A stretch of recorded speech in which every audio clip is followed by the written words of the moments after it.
와, 오늘은 코스트코 최고의 가성비 고기를 준비했습니다. 안녕하세요, 살림맨입니다. 지난주 처가로에 이어 코스트코에서 가장 많이 판매되는 원육 중 하나인 부채살 원육을 소분하는 영상을 준비했습니다. 오늘도 역시 15년 이상의 축산업 경력을 가지고 계시고 육파민 채널 운영 중이신 엄마네 한우 이수영 대표님을 또 한 번 모시고 부채살 원육을 소분 및 보관까지 초보자도 따라할 수 있게 쉽게 설명해드리는 컨텐츠 준비했으니 많은 시청 부탁드리고, 이 영상만 보시면 평생 고기 구매하시는데 큰 금액 세이브하실 수 있으실 거고, 원육 고르는 방법 및 소분, 보관까지 마스터하실 수 있게 되실 겁니다. 그럼 바로 출발해보도록 하겠습니다. 출발!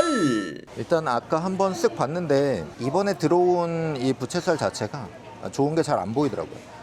이게 속으면 안 되는 게 여기 맨 앞에 마블링 좋다고 그냥 고르시면 안 되고, 저번에 말씀드린 것처럼 이 윗부분도 똑같이 마블링이 좋아야 되거든요. 네. 빵은 크게 나오긴 하는데 네. 마블링 좋은 게 잘 없더라고요.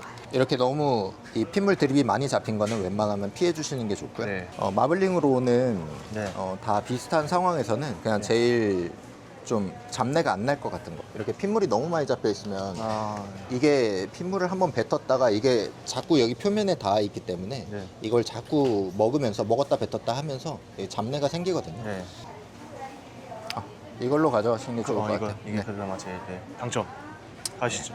마침 코스트코에 좋은 고기가 없어 지난번 영상으로 대체하여 부채살 고르는 방법 간단히 요약 설명드리면, 핏물이 있는 오래된 원육들은 피해주시고 끝에 마블링만 보고 고르는 게 아닌 앞, 뒤, 옆 전체적인 마블링을 확인해야 하며 물컹한 것보다 단단한 고기를 골라주시면 됩니다. 자세한 설명은 위 영상 참고 부탁드립니다. 지난번 처가이롤에 이어서 이번엔 부채살 소분하는 법 보여드리도록 하겠습니다. 지난번과 같이 육파미님 나오셔서 도와주실 예정이시고요. 지금 바로 출발해 보겠습니다. 네, 부채살 한번 손질해 볼 건데요. 지금 이번에 가져온 거는 그냥 일반적인 부채살로 가져왔어요. 너무 특출나게 좋은 걸로 가져오게 되면은 여러분들이 고른 것과 좀 괴리감이 있을 수도 있기 때문에 오늘은 좀 일반적인 부채살을 가져왔고요. 마블링이 좀 덜 할수록 좀 부드럽게 먹을 수 있는 부분이 조금 적어진다 뿐이지, 마블링이 덜한 부분도 좀 맛있게 먹을 수 있는 방법까지 알려드리겠습니다.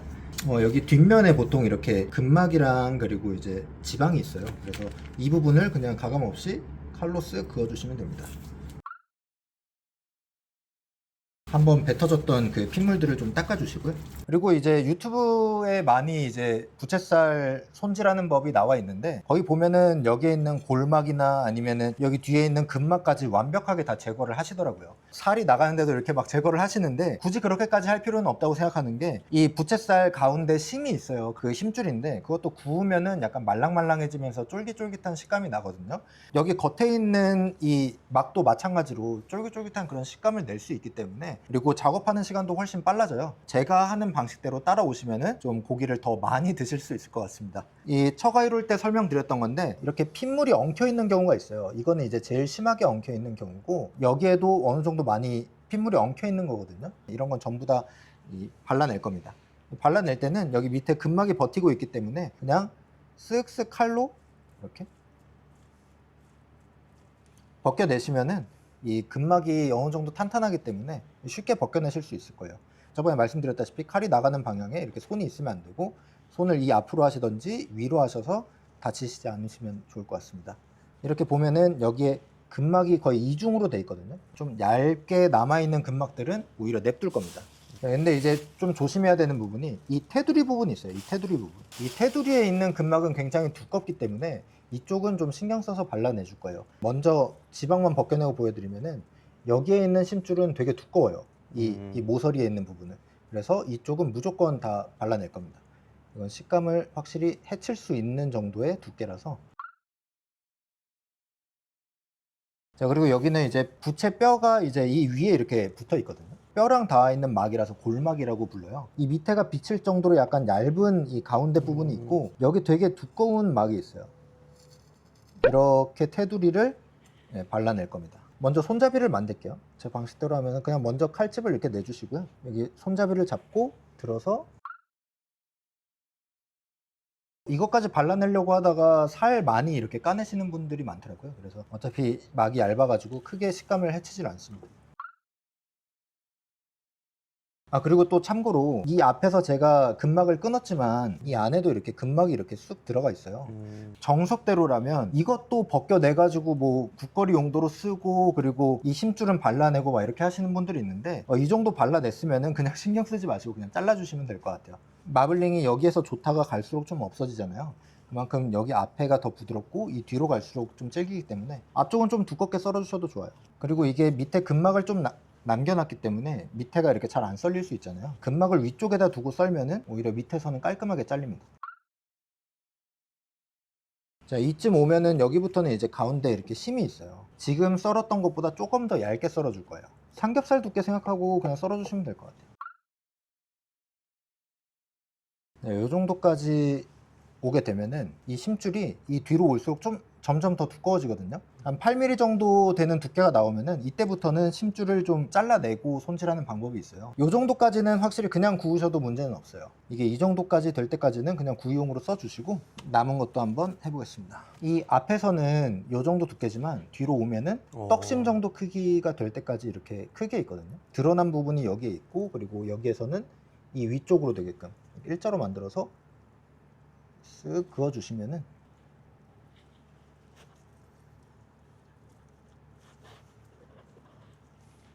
자, 그리고 여기 이 끝에서부터 이 앞에 끝쪽 있죠? 여기서 칼 넣어주시고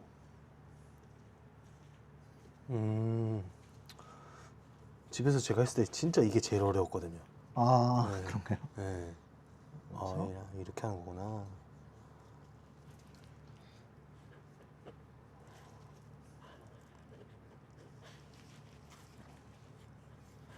여기선 한번 끊어주셔야겠죠?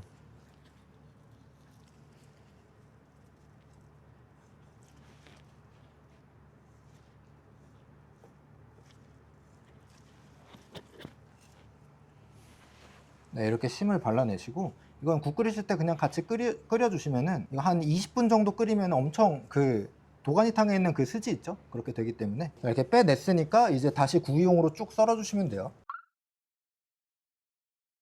네, 이 뒤쪽 같은 경우에는 부채살 결이랑 점점 달라지게 되기 때문에 고기 자체가 좀 질겨질 수가 있어요. 그래서 아까 여기 삼겹살 두께로 썰었던 것보다 조금 더 얇게 썰어주시는 게 좋아요.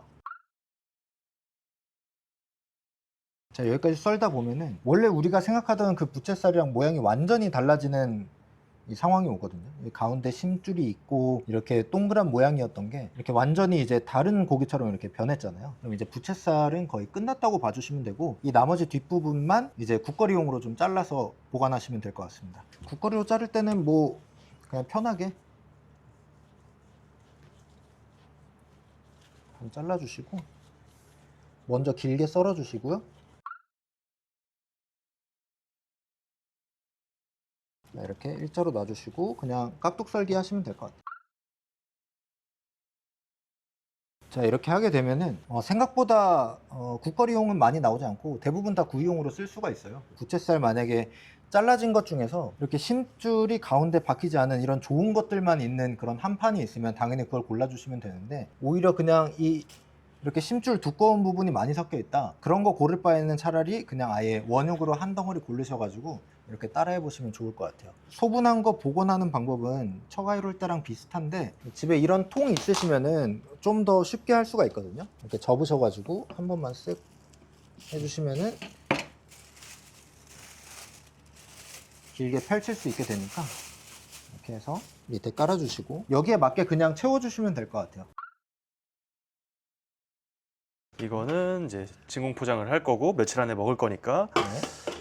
이거 같은 경우는 냉동을 해주겠습니다. 네. 만약에 진공기가 있으시면은 진공 포장해가지고 네.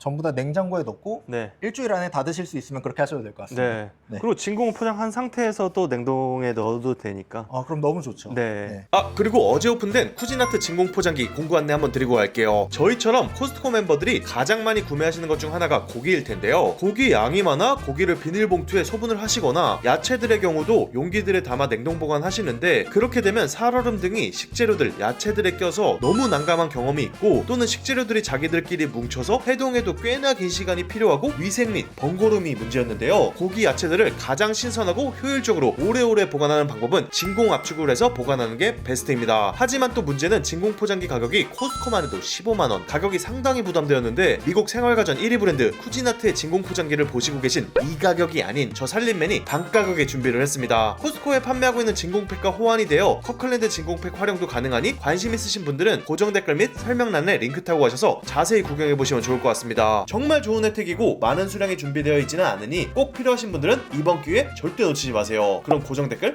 체크. 이렇게 부채살 하나 통으로 해체해가지고 이만큼이 전부 다 구이용으로 나왔고요. 그리고 국거리용은 요만큼밖에 안 나왔는데 너무 좋죠, 수율이. 그리고 제가 아까 발라냈던 것도 골막이나 근막을 전부 다 벗겨낸 게 아니기 때문에 이 살밥이 나가는 그런 로스도 많이 없는 편입니다. 그리고 저는 오늘 되게 많이 도움이 됐던 게 뭐냐면, 전 사실 근막이나 이런 것들을 다 제거해야 되는 줄 알았어요. 근데 그거를 또 사실 제가 먹을 거면 진짜 그럴 필요가 없고 차라리 로스를 줄여서 훨씬 더 고기를 많이 즐기는 게 더 좋은 것 같고, 식감이 또 그게 해치는 선이 아니라고 하시니까 네. 그동안 제가 그냥 고기들을 막 버렸구나 생각이 들면서 막 너무 맞아요, 아까워요. 실제로는 그렇게까지 안 발라내셔도 이렇게 식감을 해치는 선이 아니니까 웬만큼 두꺼운 게 아니면은 굳이 안 발라내고 드셔도 괜찮습니다. 그게 익을 때까지만 익혀주시면 될 것 같습니다.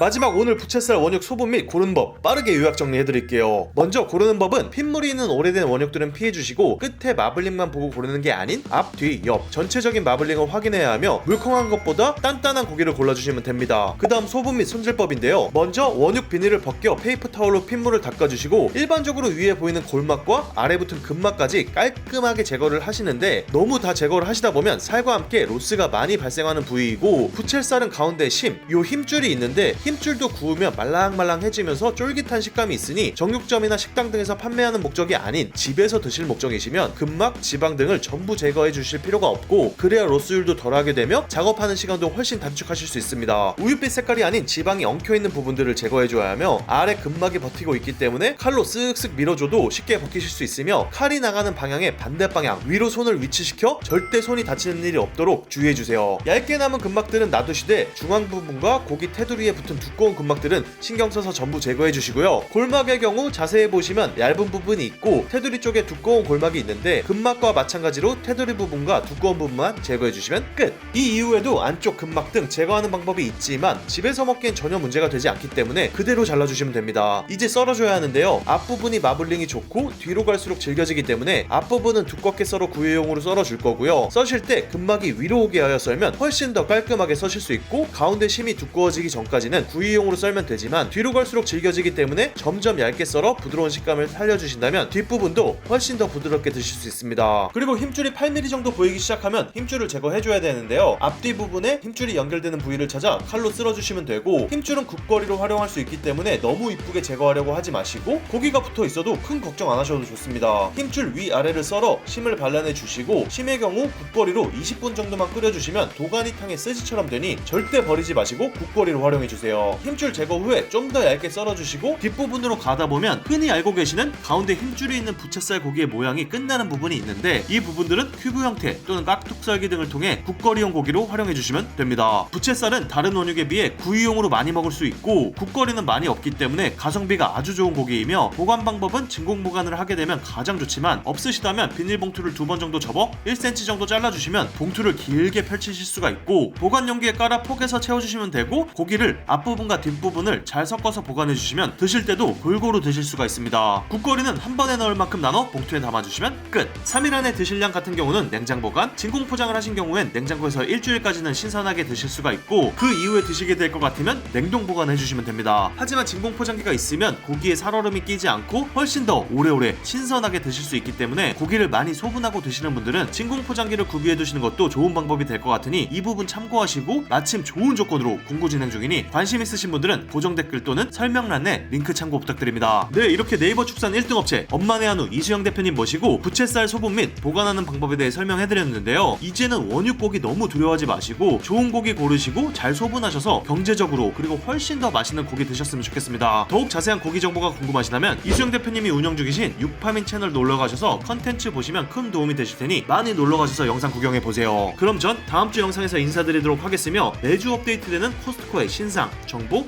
활용법, 추천템들이 궁금하시다면 구독, 좋아요, 알림 설정 잊지 마세요. 이상 살림맨이었습니다. 바이.